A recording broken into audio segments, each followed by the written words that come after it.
Iniciamos la grabación. Buenas tardes a todos. Buenas tardes, profe. Buenas tardes. Y ahora comenzamos.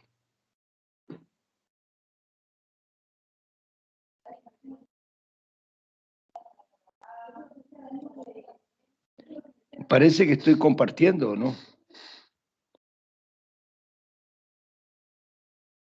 Sí, profe. Ya. Ok. Entonces, déjenme ver dónde están los archivos, porque si no están los archivos.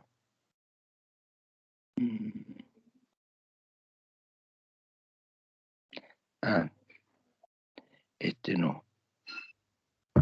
Profesor, una consulta. Le escucho, dígame.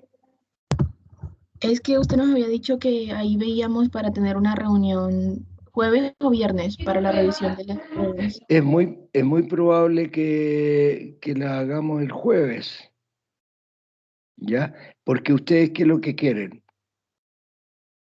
A ver, le escucho. Quieren reunirse para ver el problema de los dos ejercicios, eso, ¿no es cierto? Sí, y no sé si hay dudas sobre la última prueba porque todavía no nos ha habilitado la revisión, entonces no sabemos cuáles son nuestros errores de la última prueba. Ah, ya. Hoy en la tarde les voy a habilitar la corrección, ¿ya? Para que la vean ahí. Porque lo que pasa, a ver dónde está.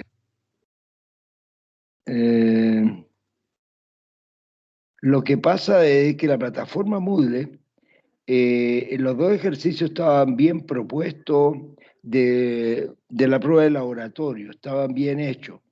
Y resulta de que de repente asigna a coeficientes erróneos, porque no es una prueba común y corriente alternativa, sino que se le aplican valores distintos, el computador va dando valores distintos a distintas personas. Entonces, yo les voy a explicar cómo es la solución. Una alumna me mandó los dos ejercicios que me decía que son problemas, y en verdad tiene razón, esos dos ejercicios están ahí eh, con un valor que no es el adecuado.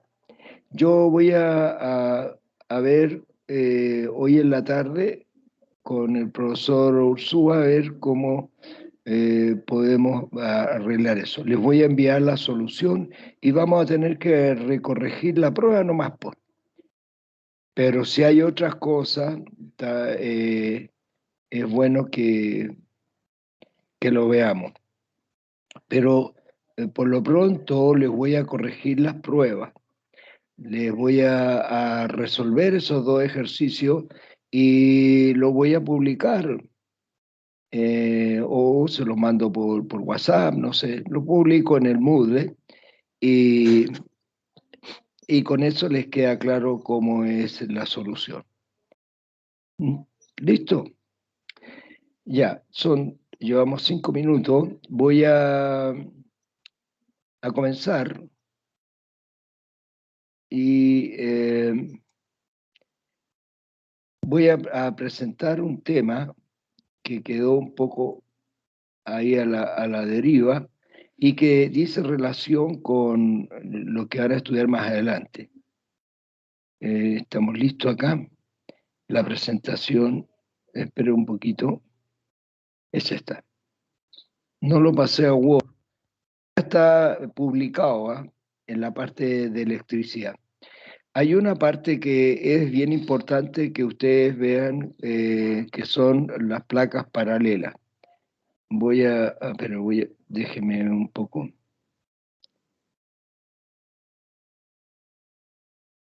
Voy a desactivar la cámara porque voy a hablar nada más.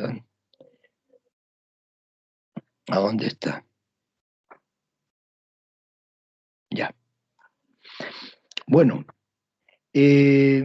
placas paralelas metálicas. entre estas capas, entre dos capas paralelas metálicas, existe un campo que es uniforme entre ellas. En los bordes, obviamente que una placa es positiva y la otra es negativa, como muestra esta figura acá. Acá hay una placa positiva y una placa negativa. Y hay un campo eléctrico adentro que consideramos uniforme.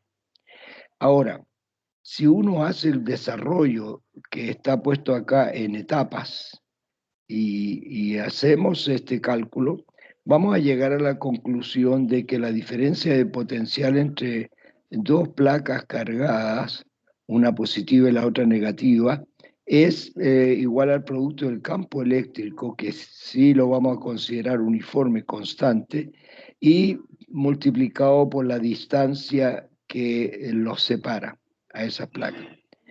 Además, el campo eléctrico es igual a la densidad superficial de carga partido por la permitividad del vacío. Bueno, acá nosotros con esto va a ser importante para ver cómo funcionan las membranas. Hay una parte que voy a hablar un poco sobre ella y que se llaman los dieléctricos, es decir, los elementos que se colocan entre medio de las dos placas. Me esperan un segundo porque escucho una bulla. ¿Escuchan bulla ustedes también? No, profe. No, profe. No, no escuchan bulla. Ya. Entonces, veamos los dieléctricos. Faraday en 1837 demuestra que si se llena con una sustancia, mica o vidrio, el espacio entre dos placas de un condensador, estamos hablando de un condensador plano, no solamente hay condensadores planos, hay cilíndricos, etc. La capacidad se multiplica por un factor K, y ese factor K le vamos a llamar constante dieléctrica. De manera de que yo puedo tener dos placas cargadas de un condensador, una positiva y una negativa, separadas una distancia d, y si acaso introduzco entre ellas un pedazo de papel, mica o vidrio, etcétera, un material dieléctrico, la capacidad de ese condensador aumenta, y aumenta con este factor que es K, ¿verdad? De manera de que el condensador puede acumular mayor cantidad de carga. Y resulta de que dentro del condensador, cuando nosotros colocamos un material dieléctrico, aparece un fenómeno en el dieléctrico que le llamamos polarización de la materia. Los dieléctricos, como muchas sustancias, son eléctricamente neutras, no poseen electrones libres y frente a campos eléctricos hay pequeños desplazamientos. El resultado se denomina polarización. ¿Qué significa? Que si nosotros tenemos un dieléctrico, un elemento que está, papel, mica, lo que sea, entre las dos placas, y le aplicamos un campo eléctrico, entonces si las cargas están en estado neutral, no hay campo eléctrico, el campo es cero, entonces se va a provocar que en el interior van a haber polarización, es decir, parte un lado positivo, otro negativo, un lado positivo, otro negativo, un lado positivo, etc. Todo esto ocurre dentro del dieléctrico, de manera de que en una sección del dieléctrico, en un borde del dieléctrico, vamos a tener carga positiva y en el otro borde del dieléctrico carga negativa. Esto es por causa de un campo eléctrico externo.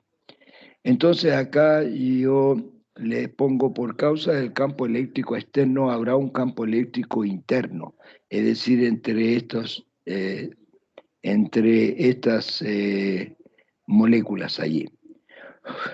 Una región interior tendrá carga neta cero, es decir, claro, si yo tomo estas dos de aquí, el negativo con el positivo da carga neta cero. A eso se refiere. No así el volumen completo, de manera de que todo el volumen va a quedar polarizado. Adentro va a haber equilibrio, pero en los bordes vamos a tener entonces un lado positivo y otro negativo. No es, en los exteriores las cargas no están compensadas en los bordes, así es que adentro se compensan ellas positivas con negativas, etc. Pero en los bordes no hay nada afuera que la compense y en este otro borde tampoco. Entonces hay una denominada carga de polarización por causa de esto.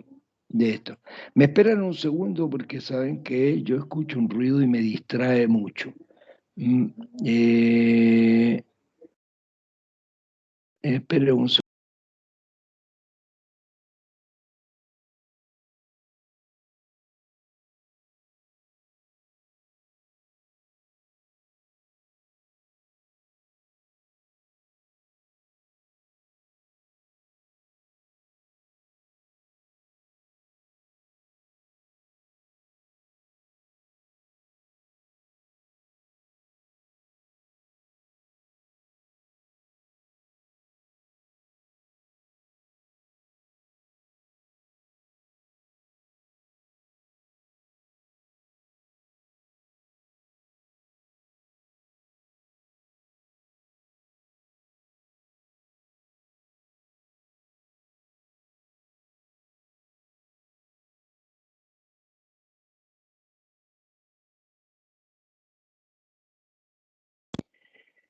Ok, y seguimos entonces.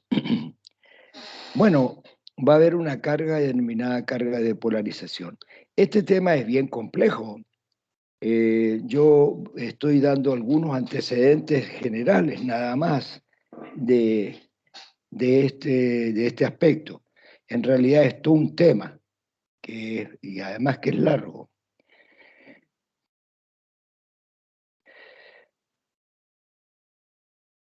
Ahí tenemos entonces un dieléctrico en el interior, y obviamente que si tenemos esta placa negativa y esta positiva, en el dieléctrico se va a encontrar una superficie positiva frente a la negativa de las placas y negativa frente a la placa positiva.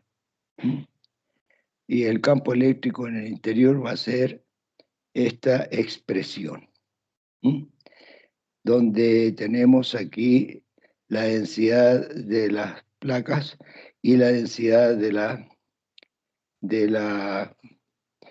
las cargas de polarización.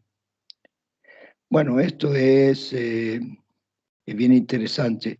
Como la densidad es siempre de signo contrario al signo de polarización, se debilita el campo respecto al existente en el vacío. Bien. Vamos entonces a hablar de la capacidad de un condensador. Un condensador es un dispositivo que permite almacenar energía. Como cargas iguales se repelen, se requiere de un trabajo para agruparlas.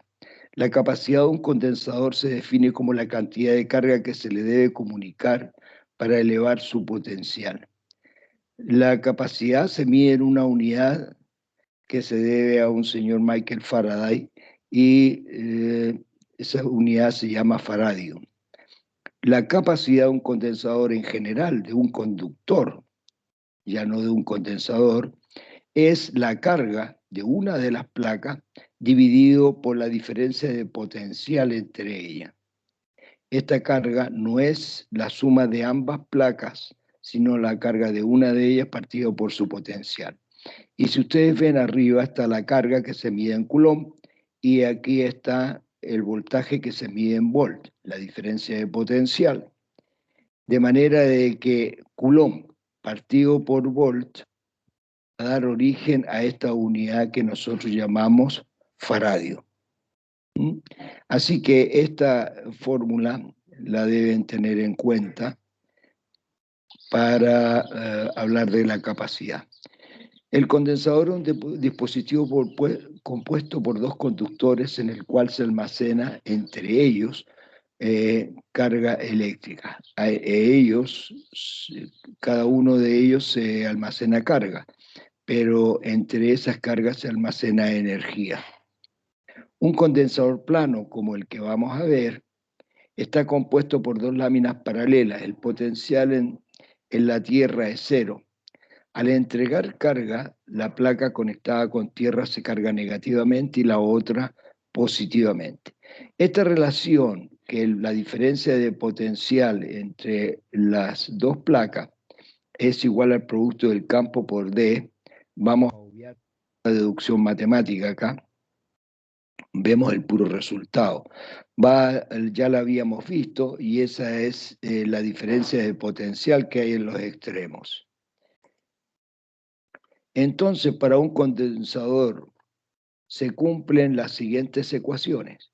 Es decir, que la carga de un condensador, la capacidad de un condensador es carga partido por voltaje, que la diferencia de potencial en un condensador es el producto del campo por la distancia, que el campo eléctrico se puede escribir como la densidad. ¿Qué pasó acá? Se me dolió, ya.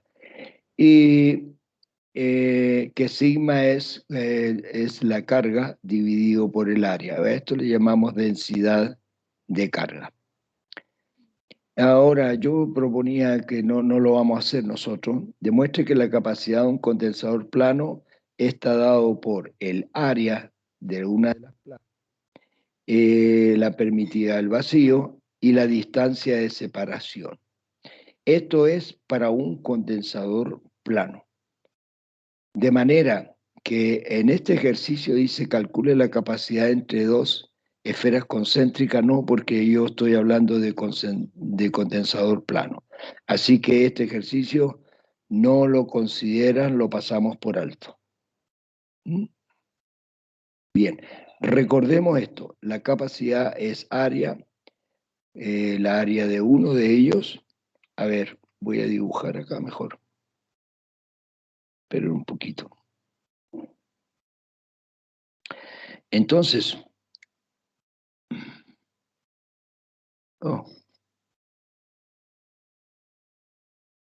no quiere escribir este lápiz ahora, ¿qué le pasará?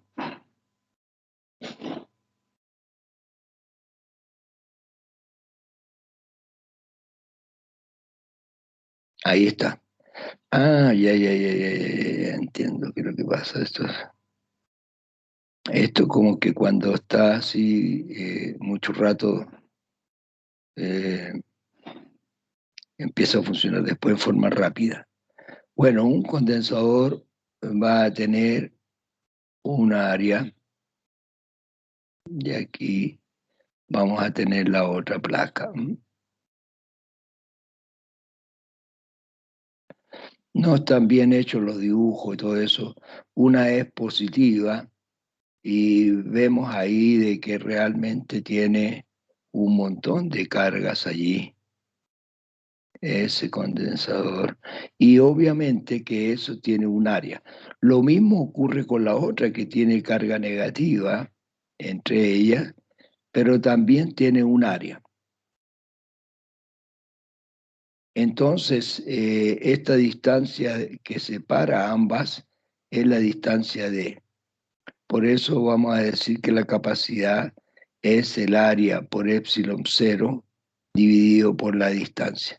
De manera que para un condensador plano, y este está conectado ahí a algún otro lado. Normalmente estos se dibujan no así en perspectiva, sino que simplemente se dibujan ahí y este otro acá. Donde uno es positivo y el otro es la otra placa negativa.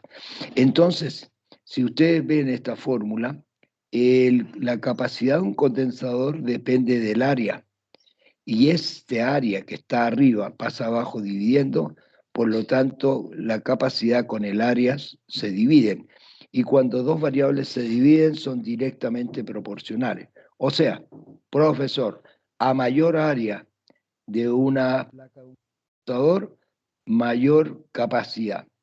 Sin embargo, la capacidad del condensador es inversamente proporcional a la distancia. porque esta distancia que está en el denominador, si ustedes la pasan para allá, queda multiplicando. Y dos variables cuando se multiplican son inversamente proporcionales. O sea, si la separación es más grande, aumenta la separación, la capacidad del condensador disminuye. Son inversamente proporcionales. Así que para tener mayor capacidad, la distancia debe ser más pequeña entre las placas de ese condensador. Eso por un lado. Perdón. Voy a colocar entonces al tiro esto otro, que es que la capacidad es...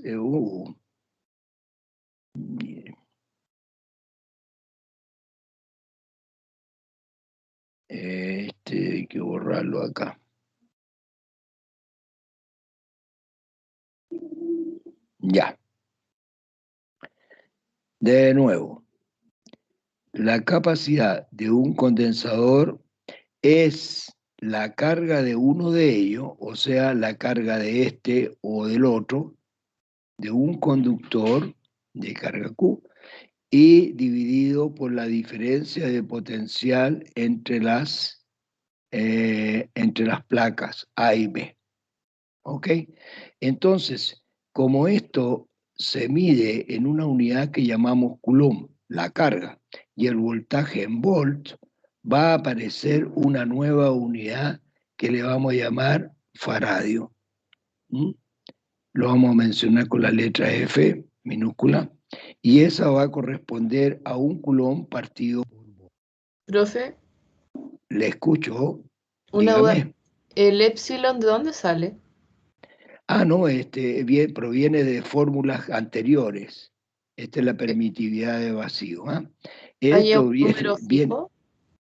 sí, es una Así como el constante. pi. Claro que sí. A ver, qué bueno que me preguntaras. ¿Te acuerdas cuando vimos esto, que la fuerza entre dos cargas era la constante K, Q1, Q2, partido por R cuadrado, que es la distancia de separación entre ellas, el R?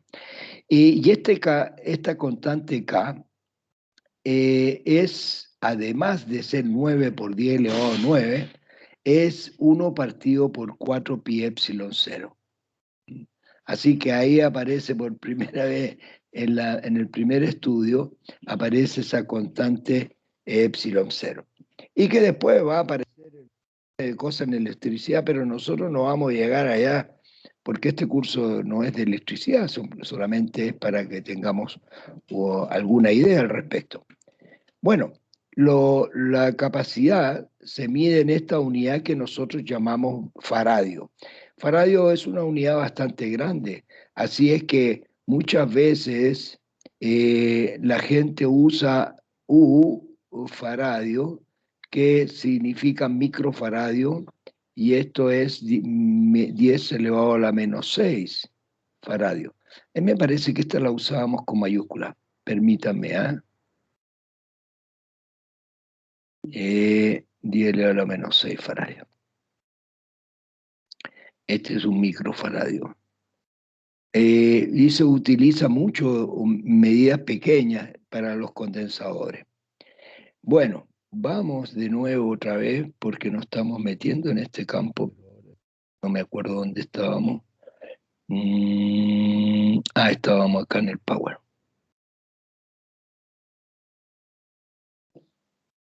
Ya. Entonces habíamos visto eso. Y la capacidad para un condensador plano, pero ahora ese condensador plano tiene adentro un dieléctrico. Aquí hay toda una serie de pasos que se llega a esta relación. Obviamente que no es resorte nuestro estudiar estas demostraciones, no vamos a ir a los cálculos precisamente. La capacidad de un condensador entonces va a depender del área, de la distancia de separación en las placas, del epsilon 0, que es una constante, pero ahora vamos a incluir esta constante dieléctrica que es K, y que generalmente en los ejercicios aparecen este valor calculado ya, no hay que calcularlo, aparece para algunos materiales dieléctricos. Así es que este es condensador con dieléctrico, y déjeme devolverme, ¿cómo me devuelvo acá? A ver. No. Ya me fui para otro lado. Bueno, me tengo que devolver a esta cosa. Esperen un poco que debe haber alguna parte donde me permita devolverme.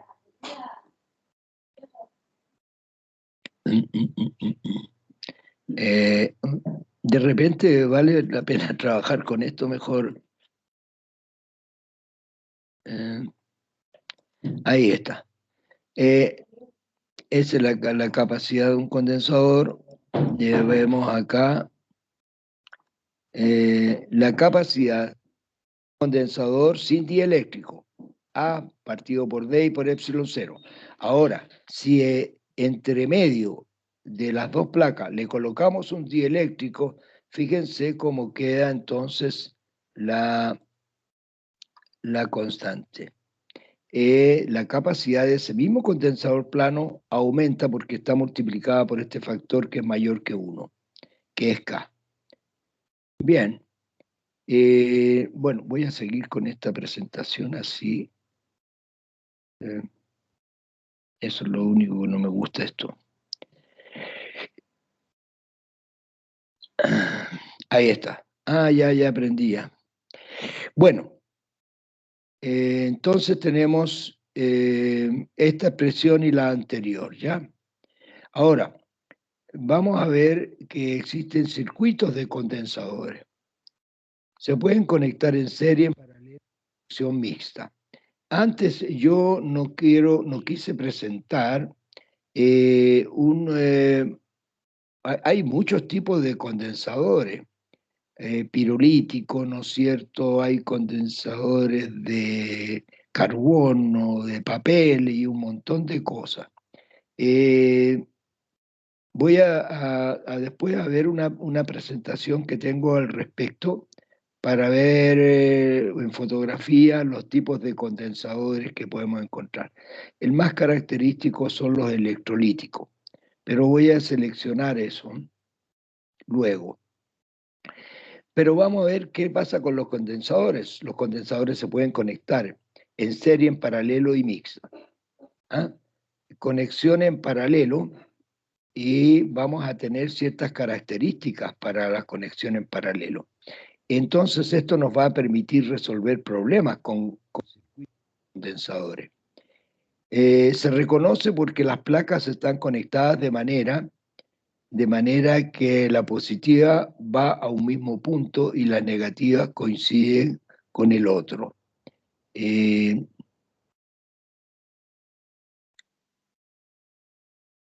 Bien, esa primera conexión en paralelo entonces tiene esta característica. Fíjense que en paralelo, a ver, vamos a ver a dónde está esto. Voy a hacer un esquema para que me pueda dedicar a explicar qué es lo que tiene cada uno de ellos. Si yo tengo condensadores en serie, estos condensadores, la placa positiva, vamos a suponer que esta es positiva, y esta placa negativa, positiva del otro, y así sucesivamente. Es decir, está uno a continuación del otro. Si estos condensadores no tienen polaridad, hay condensadores que tienen polaridad, que tienen señalado el negativo y el positivo, de manera de que si yo los tengo en serie, este negativo va conectado al positivo del otro y la placa negativa a allí. Y así sucesivamente. Vamos a tener entonces positivo, negativo, y ahí los tenemos conectados en serie. En serie.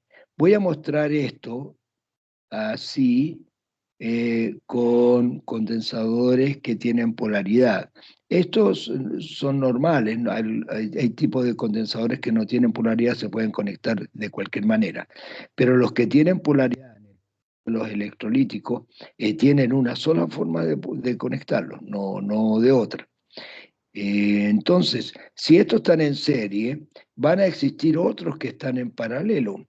Por ejemplo, si yo tengo acá este condensador ahí conectado ahí y el otro condensador conectado allí y el otro vamos a poner ahí. Entonces, observamos acá, niños, disculpen estas rayas que de repente no salen muy católicas, que digamos, pero bueno, tenemos la placa positiva de uno y la negativa de ese condensador, negativa, positiva, negativa. Fíjense que la placa negativa de los tres condensadores van conectadas a un mismo punto y la placa positiva de cada condensador van conectadas a un mismo punto. A este circuito nosotros lo vamos a reconocer como un circuito paralelo. Paralelo. Y este va a ser en serie. De manera de que queda mucho más claro con este tipo de condensadores que pueden ser electrolíticos, más que con estos otros que no tienen polaridad. Bueno, ya sabemos cómo están en serie y en paralelo. Veamos qué pasa entonces con lo que estamos estudiando. Dice que cuando están en paralelo, dice conexión en paralelo, se cumple que el potencial de ellos es el mismo. Se cumple que la suma de las cargas de cada uno de los condensadores es la carga total. Y la capacidad es la suma de las capacidades de todos los condensadores. Estos tres elementos son fundamentales para explicar lo que nosotros llamamos condensador en paralelo. Profesor, ¿qué significa? Que este condensador tiene una carga Q1, este condensador tiene una carga Q2 y este condensador tiene una carga Q3. Entonces, la carga total del circuito va a ser la suma de las cargas Q1 más Q2 más Q3. ¿Ok? Esto es cuando están en paralelo. Pero lo otro que tienen de igual es que la diferencia de potencial que hay entre los extremos de cada condensador es la misma. Es decir, el potencial total es igual al potencial del 1, del 2 y del condensador 3. Y ese es un punto que tenemos que tener en cuenta. Y el tercer punto es que la capacidad equivalente de esos condensadores cuando están conectados en paralelo, simplemente se suma la capacidad del condensador 1. Vamos a suponer que este condensador 1 tiene una capacidad C1, este tiene una capacidad C2 y este una C3. Entonces simplemente se suman las capacidades. Así de simple. Estas son cuando están en paralelo. Bien, así entonces avanzamos un poco más y nos vamos a una conexión en serie. Se reconoce porque la placa positiva de uno está unida a la negativa del otro, ya lo había explicado. La carga de cada uno de los condensadores es la misma, o sea, la carga que tiene el condensador 1, el condensador 2 y el condensador son iguales. El potencial total es la suma de los potenciales. Me devolví.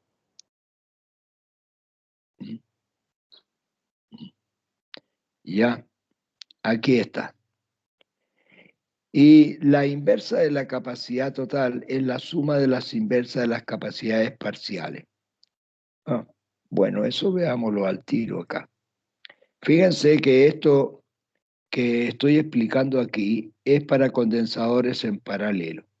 Y si nosotros colocamos al lado los condensadores en serie, vamos a decir que la carga total es la misma carga que tiene el condensador 1, igual a la carga del condensador 2, igual a la carga del condensador 3. O sea, estos condensadores, este tiene una carga Q1, este tiene una carga Q2 y este tiene una carga Q3.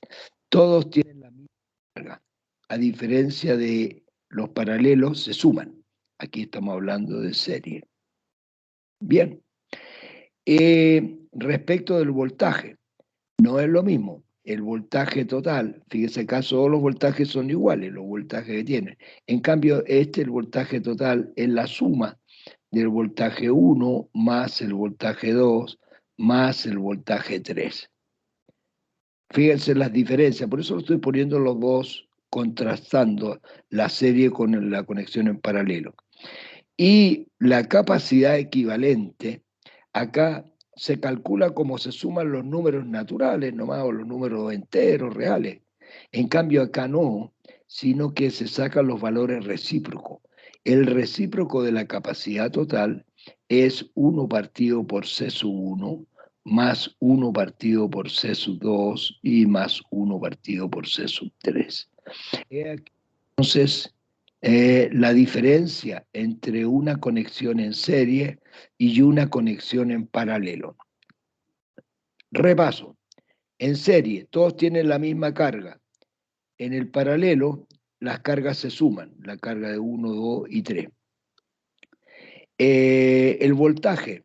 En serie, el voltaje total es la suma del voltaje aquí, del voltaje que hay en este condensador, más el voltaje que hay en el otro condensador y más el voltaje que hay en el otro condensador. Vean, en cambio en el paralelo todos tienen el mismo voltaje. Y las capacidades, fíjense cómo se suman acá. En paralelo la capacidad se suma simplemente como los números, en cambio en serie se suman los valores recíprocos y eso nos da el recíproco de la capacidad. Interesante. Bueno, esto se pueden hacer un cuadrito y uno puede entrar a resolver problemas con esto. Bien sencillo. Ya.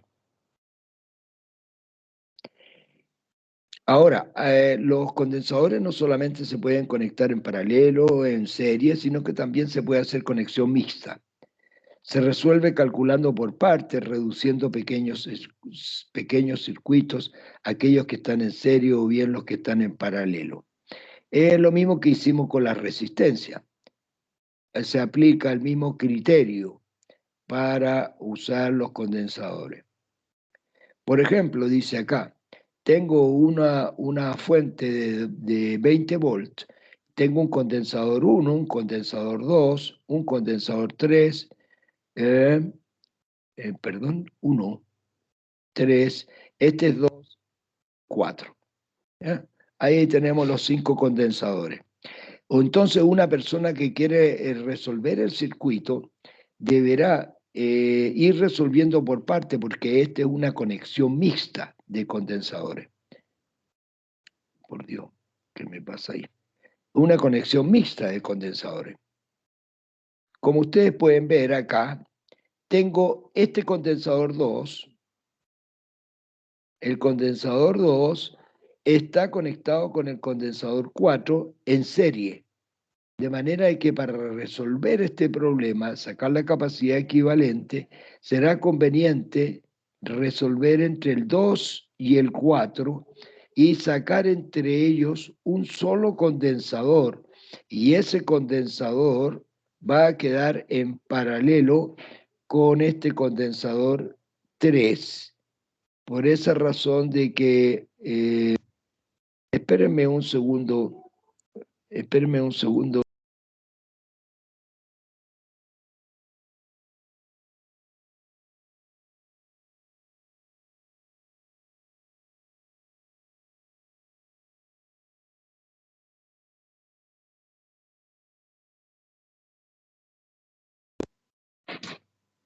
Bien, vamos a continuar la clase. Entonces, Les repito, acá tenemos dos condensadores que están en serie. Estos dos condensadores en serie, a ellos hay que resolverle como si estuviesen en serie. De esos dos, vamos a sacar uno. Y ese condensador lo vamos a colocar acá. Vamos a cortar ahí. Cortamos eso. Cortamos esto de acá. Condensador fuera. Y unimos el circuito. Pero acá, aquí en esta parte, e intercalamos el condensador equivalente a estos dos. Pero este condensador que va a quedar acá, y que estos dos ya no van a estar, ese va a quedar en paralelo con C3, y hay que resolverlo como si fuesen en paralelo. Y tenemos ahí un resultado, ¿verdad? Teniendo el resultado entre esos dos condensadores, cortamos ahí, cortamos acá, y dejamos un solo condensador equivalente acá, que quedaría en serie con estos tres. De manera de que si ustedes miran aquí, tenemos 2 microfaradios, 6 microfaradios, 10 microfaradios, etcétera, 4. Y me parece que no lo resolví esto. Claro, en efecto. Lo podemos hacer durante la clase de ejercicio o bien porque se me va a ir el tiempo. Me voy a gastar un tiempito acá. A ver, ¿me entendieron lo que les dije, la forma de resolver? A ver, recuerden los números, por favor.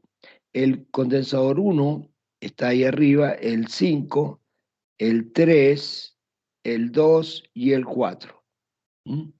Entonces yo voy a dibujar en la pizarrita esta de acá, ya que la vamos a limpiar acá. Ay, Dios mío. Niño, a mano alzada nomás, pues. Voy a hacer la figura. Tenemos ahí la fuente. Y acá tenemos un condensador. Acá tenemos otro condensador. Acá tenemos esto. Aquí un condensador. No le puse polaridad, son condensadores así nomás. Este va a haber uno. Y me parece que había otro acá abajo. Ya.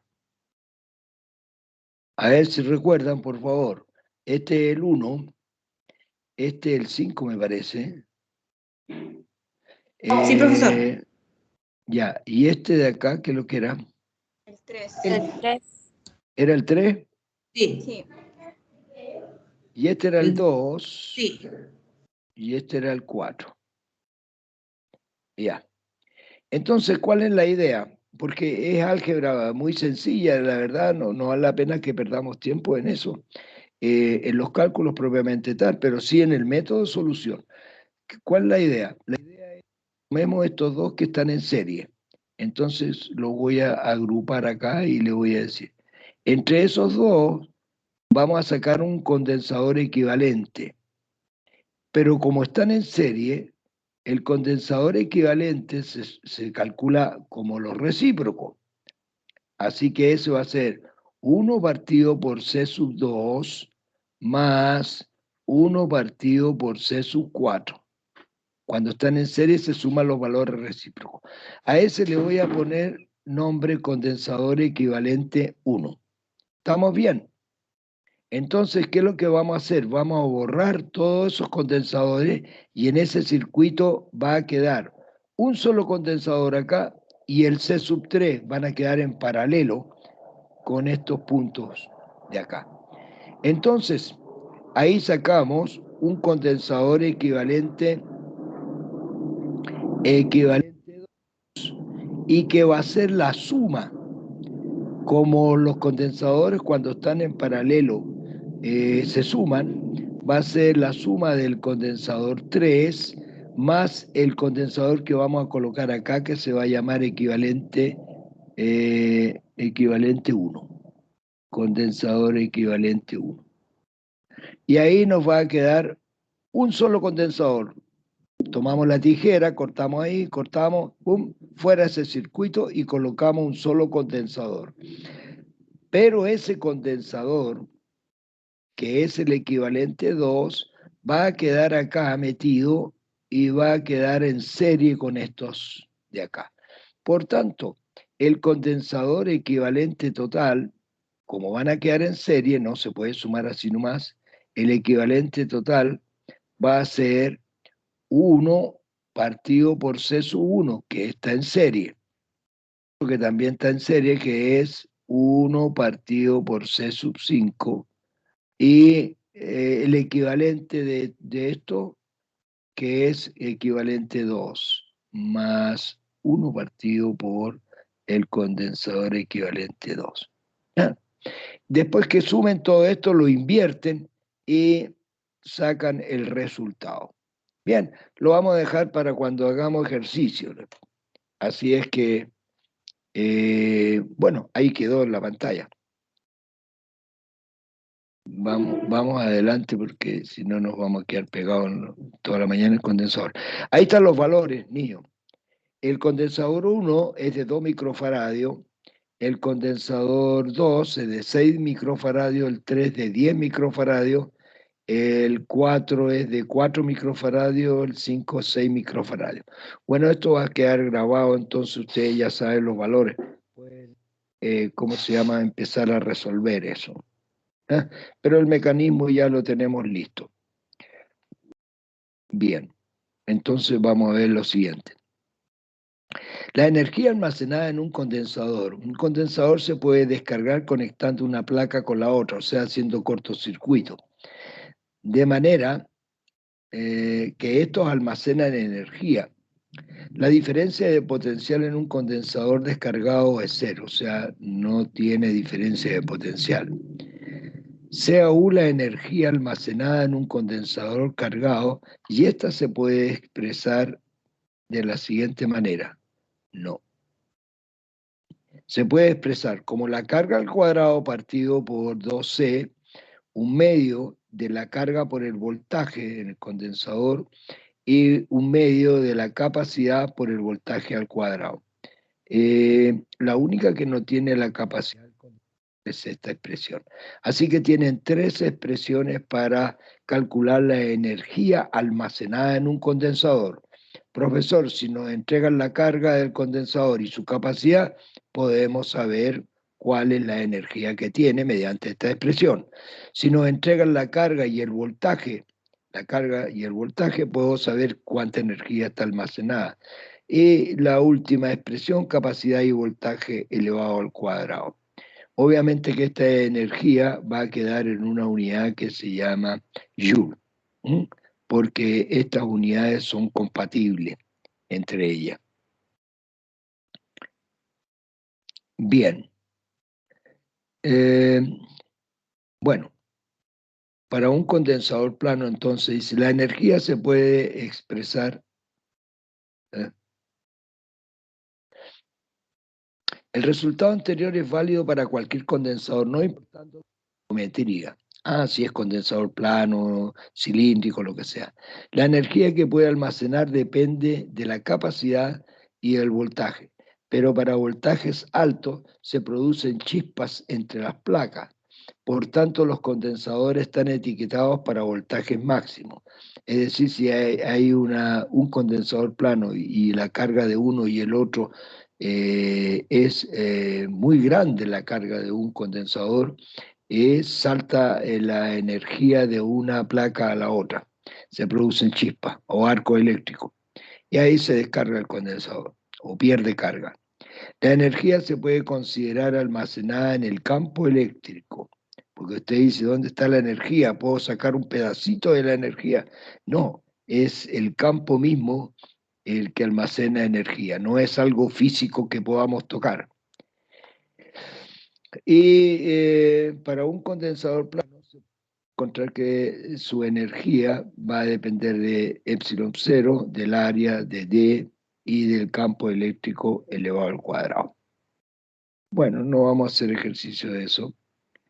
Tabla de algunas constantes dieléctricas. el vacío, K vale 1, en el aire es 1,00059, un poliestireno tiene una capacidad de 2,56, este número mayor que 1, el nylon 3,4, el papel 3,7. Esto es para cuando uno hace ejercicios con condensadores que tienen dieléctrico. Y en la constante dieléctrica están dadas algunas de estas, que seguramente hay muchas más, pero a nosotros no nos interesa mucho eso. Esto tiene que ver después con la parte de electricidad que van a estudiar. Pero para condensadores planos, esféricos, no vale la pena memorizar estos valores. Un dieléctrico aumenta la capacitancia de un condensador. Claro, eso lo vimos porque era proporcional. El dieléctrico aumenta el voltaje de operación de un condensador. Bueno, aquí hay un ejercicio que dice, da un condensador plano relleno con papel y cuyas placas miden 0,04 metros y 0,02 metros. El espesor del papel es de 0,01 metro. Calcular su capacidad. Te dicen, pero ¿cómo vamos a resolver eso? Muy fácil, pues. A ver, le voy a dar una idea nomás. Vamos a tener un condensador plano ahí. Lo voy a dibujar así nomás. Y entre ellos vamos a colocar un dieléctrico, que es una lámina de papel. Y aquí está la otra placa. La otra placa también la vamos a hacer así. De manera de que tenemos ahí este un dieléctrico y que tiene un K. Profesor, ¿cuánto era el K? No lo alcancé a memorizar. El K vale 3,7. Fíjense las magnitudes allí para que me lo recuerden. 0,04, 0,02 y 0,001. Ya, a ver, ¿dónde estamos?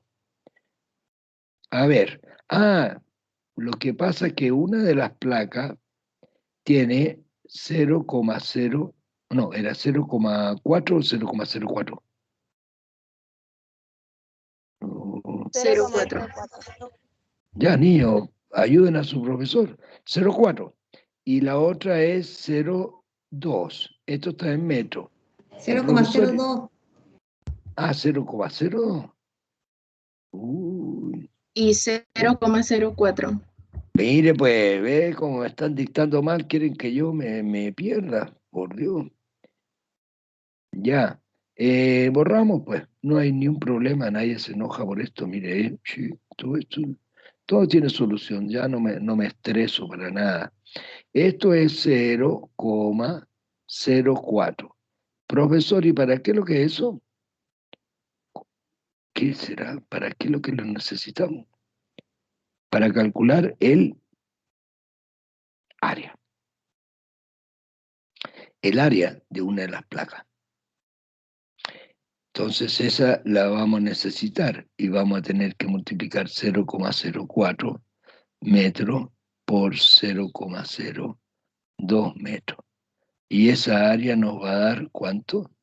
Bueno, ahí va a dar un valor. 8 por 10 elevado a menos 4. 8 por 10 elevado a la menos 4. Correcto. Ya. Y esto nos queda en metros cuadrados. Perfecto. Ya tenemos el área. Y tenemos la distancia de separación. Porque en la lámina de papel queda pegada arriba y pegada abajo. Así que no queda separada. Por lo tanto, la distancia es de 0,005 metros, parece que era. Déjeme ver ahí. Mi memoria Un ya 1, no profesor, está buena. 0,001. 0,001. Gracias, niña. Así que no va a andar bien, pues. Esto de acá, entonces le cambiamos nomás, pues. ¿No?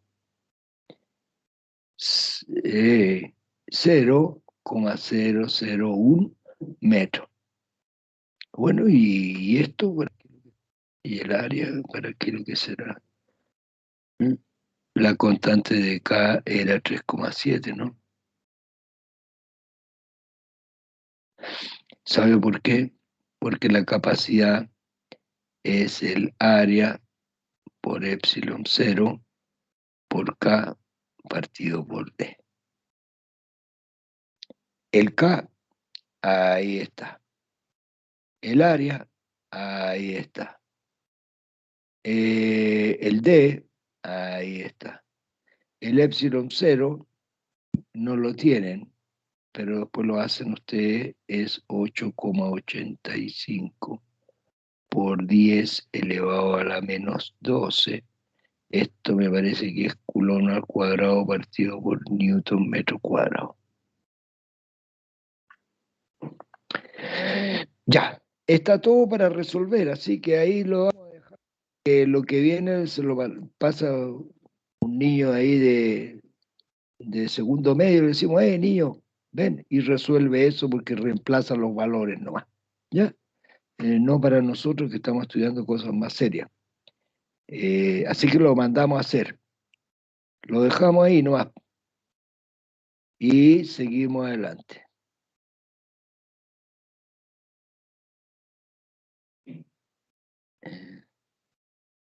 Bien, se nos terminó. Ya, ¿quieren unos 5 minutos de descanso? ¿O 10 minutos? Porque voy a cambiar de materia. Sí, profesor, por favor. Ya, a las 12:58, a la 1:10, ¿ya? ¿Listo? Ok, profe, gracias. ¿Qué pasó acá? Vamos a suspender un rato la grabación.